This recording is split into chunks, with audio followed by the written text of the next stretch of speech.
Hello, this is Senator Dale Ryder, and welcome to another edition of the 2-Minute Drill. Today is Friday, March 21st, and I'm coming to you again from my office here in the state capitol. I want to talk to you today about a couple of issues, one having to do specifically with Illinois' Medicaid program, which is the single largest spending program in our state, and then talk a little more globally, if you will, about the state budget and the budget address that the governor is supposed to present next Wednesday, March 26th. Yesterday, I presented Senate Bill 3415 to the Senate Human Services Committee. That bill would have restored the Medicaid reform language that we put in place 2 years ago, which was working to uncover people who are on our Medicaid program but weren't eligible for our Medicaid program. As you and I have discussed before, there are many different opinions out in the state and here in the state capitol about what services the Medicaid program should afford and not afford. But we can all get on the same page with the notion that if someone doesn't meet the eligibility criteria for the program, they shouldn't be on the program. Well, Senate Bill 3415 would have changed the law and gone back to an effective means of rooting out individuals who are on the program who don't meet the program's eligibility.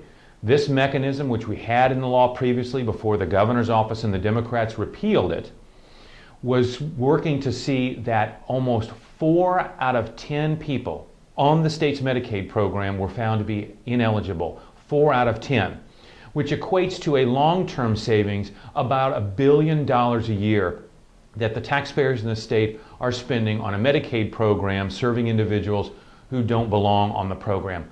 Unfortunately, that bill, while it received unanimous Republican support, was killed by every single Democrat voting against the legislation. That takes us to the broader point of the governor's budget message that we'll hear next Wednesday. A recurrent theme in the state capitol, and you will hear it back home, is that the Republicans don't have any ideas, that we're just interested in saying no to more spending, no to tax increases. And don't get me wrong, we are saying no to more spending and we are saying no to more tax increases because we think that there's a better way to do it. It doesn't have to be this way. The better way to do it is along the lines of what I suggested to the Senate Human Services Committee yesterday with Senate Bill 3415, and that is, let's do things different. Let's do them better. Let's drive efficiencies into state government. Let's hold state government and its programs as accountable as you back home have to hold your family members and your employees accountable in your small business. That's what I and other Republicans stand for. Those are the ideas that we've offered up. It's not that there aren't ideas out there, it's just that the governing majority, led by Governor Quinn, don't like those ideas. They want more spending, they want more taxes.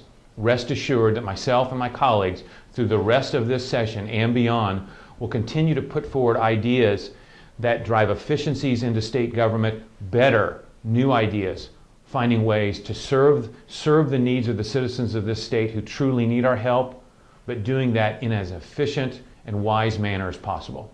Thanks again for joining me for another edition of the 2-Minute Drill. Have a great weekend.